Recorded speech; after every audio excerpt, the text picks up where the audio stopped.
এই পোহৰৰ উৎসৱ দীপাৱলীৰ কিয় পতা হয় আমি সকলোৱে জানো। যেতিয়া শ্ৰীৰামচন্দ্ৰ মাতা সীতা আৰু লক্ষ্মণৰ সৈতে 14 বছৰ বনবাসৰ অন্তত আয়োধ্যালৈ আহিছিলে, তেতিয়া আয়োধ্যাবাসীয়ে বন্তি চাকিৰে গোটেই আয়োধ্যাখন পোহৰাই তুলিছিল। সেইটো হয়তো আয়োধ্যাবাসীৰ কাৰণে আনন্দৰ দিন আছিলে।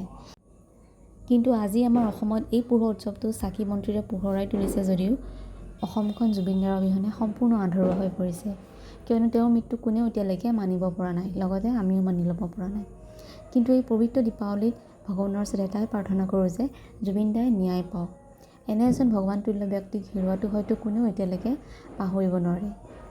আৰু তেওঁ যিহেতু মানৱ জাতিৰ কাৰণে বহুত কিবাকিনি কৰি থৈ গৈছে, তেনে এজন ব্যক্তিক হেৰুৱাটো কোনেও নিবিচাৰে। কিন্তু এই পোহৰ উৎসৱ হওক বা বিহু উৎসৱ হওক আমি সকলোৱে পালন কৰিব লাগিব। কিন্তু এই উৎসৱসমূহ পালন কৰাৰ লগতে আমি জুবিনদাৰ স্মৃতিসমূহ আমাৰ লগত লৈ থাকিম। কিয়নো উৎসৱ যিহেতু আমি পালন কৰিব লাগিব, তেখেতৰ স্মৃতি সদায় থাকিব।